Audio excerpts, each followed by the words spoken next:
Bo Bichette as a potential free agent candidate for the Dodgers. And everyone's talking about Kyle Tucker. Everyone's talking about Cody Bellinger, and rightfully so, because they need an outfielder. They're in the market for an outfielder. But Bo Bichette, if you're looking for a guy that just straight up rakes, that tears the cover off of baseballs, I don't like the way he stared at Shohei Ohtani after he hit that 3-run home run in Game 7 of the World Series. But we know Shohei, if you're good against him, it might be a reason why you sign him. So I think they would look past that. But Bo Bichette, if you're looking to improve the Dodgers offense with a bat, an impact bat, Bo Bichette certainly is someone. I like this comment right here from Craig. Bo knows baseball. Shout out to Bo. I like the name Bo. Bo Jackson, Bo Burnham, Bo Bridges, Bo Schembechler. Name all kinds of Bo's. Right, listen to this from MLB Network talking about the possibility of the Dodgers pursuing Bo Bichette. When we come back, we're going to take a deeper dive into Show Bichette. So we all have a friend or relative for whom you can't buy because they already have everything. That's how we would describe the Los Angeles Dodgers. What in the world could be left on their wish list? Well, they still need lineup help. Their lineup was kind of hot and cold last year, and beyond their big dogs, they do have some positional issues. So I would wish for them for Bo Bichette for a couple of reasons. I mean, one, he fills a need at second base where they did not get much production at second base. If you signed a Bichette, put him there, now you can use Tommy Edman in the outfield, which the outfield needs some support defensively and offensively. So I like that. But more importantly, guys, I like the narrative. I like the troll job that this would be, to sign one of the key pieces of the heart and soul of the Blue Jays. And the Blue Jays then pivot to Kyle Tucker. And you have the two best teams of baseball from last year getting better in different ways, but also this narrative of should they meet again in the World Series somehow? That was a great World Series, but now you'd have this little emotional element tied to it too, with Bo Bichette now being on the other side. So that's what I root for. So Bo Bichette, we know, when it comes to infielders that can hit, is right up there. He's right up there. And his 2024 season wasn't great. He missed time. He had a couple calf strains early in the year.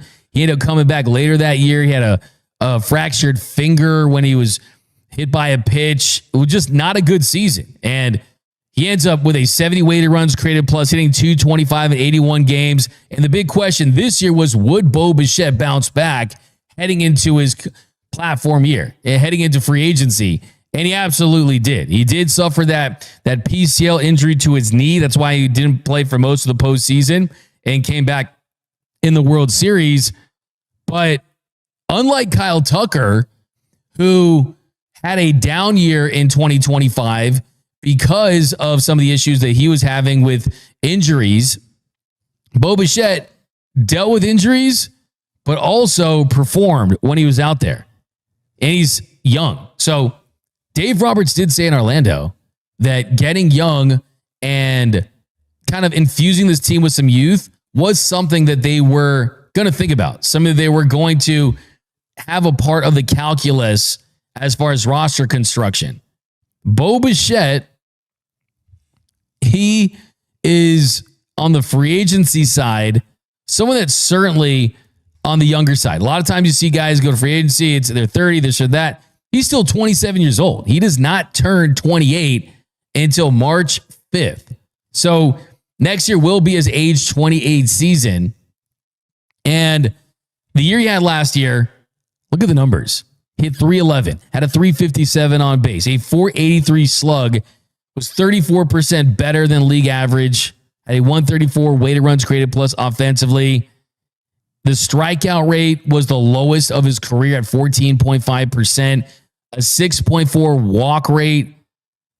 That's a little lower than league average, but still was a career high for him. And he also had a career low chase rate. And he was great when it came to the contact rates, and not just balls in the zone, but balls out of the zone, off the plate. So offensively, he had his best year. Really. I mean, this is a player that is not an MVP caliber player, but he's someone that is a specialist with the bat. And he even got to not a slow start, but really just took it to a whole nother level in the middle of the summer before that injury. From July 6th to September 6th was slugging .591, hit .381, almost hit .400, struck out 11% of the time, walked 8.8% of the time. I mean, those are insane. And if he didn't get injured, he put himself in a much better position to get a bigger deal. But he sprained that PCL on September 6th and did not play until the postseason. And in 7 games in the World Series, went 8 for 23, had as many walks as strikeouts, had 4 strikeouts, 4 walks, had that big 3-run home run in Game 7, hit .348, had a .444 on base and a .478 slug. So he absolutely raked last season. And the question I think the Dodgers have that no one's talking about is, yes, the rotation, even without Tarek Skubal, is stacked.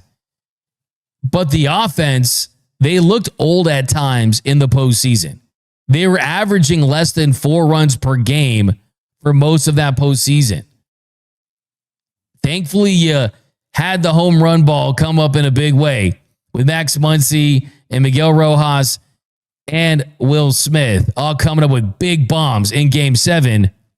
But the offense, they did not explode in the postseason, even with the big exploits of Shohei Ohtani, even with the NLCS Game 4, even with World Series Game 3 where he had 2 home runs and 2 doubles, even with Shohei Ohtani and Freddie Freeman having some moments. Mookie Betts had a down postseason. And an offense that's on the older side. If they ran it back with the same exact offense, would you feel that confident about this team in the postseason? I mean, Kike had a down year offensively, but I still trust him. Teoscar Hernandez had a down year offensively. I'm hoping he bounces back. Mookie Betts down year offensively. Max Muncy has gotten in some injuries, had some injuries last couple seasons. When he's out there, we know he's great. We know he's elite. He's my starting third baseman, no doubt about it. But you start to look at everything. Tommy Edman coming back from an ankle injury and ankle surgery. How well is he going to perform? Andy Paz has had some ups and downs. Freddie Freeman even had a long-term... Freddie Freeman, the longest slump of his career last year. Will Smith has been seeing less time at catcher, and Dave Roberts told me that even next year, they're probably going to play more Dalton Rush behind the dish than they had for most of the season. So you look at all those factors, and yes, you do want to re-solidify the bullpen. Yes, you want to sign the best players at the positions of need, but there is no doubt about it that if the Dodgers don't infuse the lineup with some offensive prowess, with a guy like a Bo Bichette, a Cody Bellinger, a Kyle Tucker, a trade market piece like Stephen Kwan, Jarren Duran, a guy like that unless you get elite starting pitching and elite performance from the bullpen next year, that the offense is going to have to step up and get key base hits and slug when they need to. And Bo Bichette will be an incredible addition. I think the only drawbacks to Bo Bichette, when you think about it, are defensively. He's really not a shortstop at this part of his career. Defensively, last year, a -12 defensive run saved, a -13 outs above average. And we even saw in the World Series, dealing with that bum knee, it was Andrés Giménez that was playing short and Bo Bichette was at second base. So if you put Bo Bichette at second base, you essentially lock up that position so you're not taking advantage of the versatility of Tommy Edman, who's won a Gold Glove there.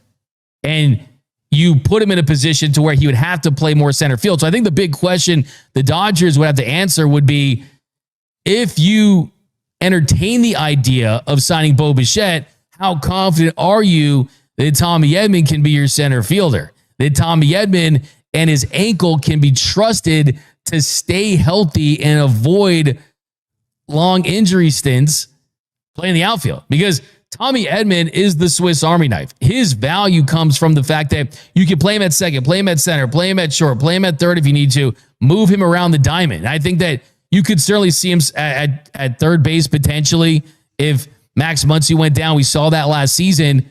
But you would really be committing to Bo Bichette at the keystone. He'd be your second sacker, right? He would be the guy, him and Mookie Betts would be your keystone combination, second and short. But another positive in this would be a lot of people that I talked to in Orlando at the winter meetings, people that covered the Toronto Blue Jays, they told me that eventually you could see Bo Bichette move to third base. And right now, the Dodgers don't have a long-term solution at third base. They did not sign Max Muncy to an extension. He is only under contract for one more season. You could slide Bo Bichette over to third base.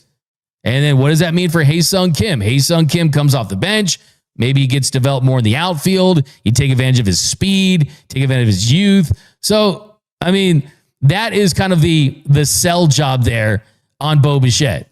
Now, the other thing is this, though. If you're Bo, why haven't you signed with the Toronto Blue Jays yet? Is it because the Blue Jays are in the mix for Kyle Tucker?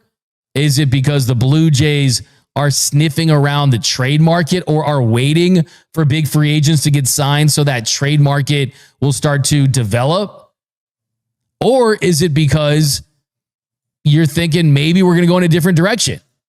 It almost reminds me of the Freddie Freeman situation.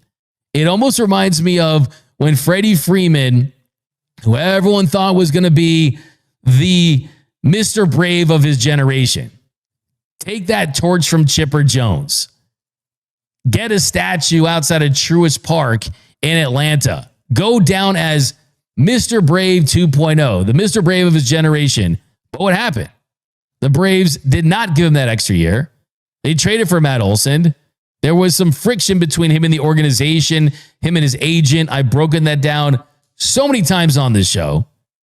But the point is, and I can tell you that the Dodgers, they put on the full court press early on with Freddie Freeman. He had a relationship with Justin Turner. And of course, as the famous story goes, they were at a wedding. And I want to say it was Kenley Jansen's wedding, if I'm not mistaken. And they FaceTimed Freddie Freeman right before the lockout. And that had a big impact on him. And then the Dodgers, they were just hanging around, waiting to get that rebound, waiting for an opportunity. And who knows, maybe that could be the case with the Toronto Blue Jays and Bo Bichette and the Dodgers. That if the Blue Jays don't make him an aggressive offer, something in the $200 million range, and he's exploring his other options, not only does he say, hey, screw the Blue Jays, a team that Vladimir Guerrero Jr. has already said he wants me back. We just made it to the World Series. I was good in the World Series. I was a part of this core that helped turn things around in Toronto. Hey, not only am I not going to go back with you guys, I'm going to go to the Dodgers. The team just beat you.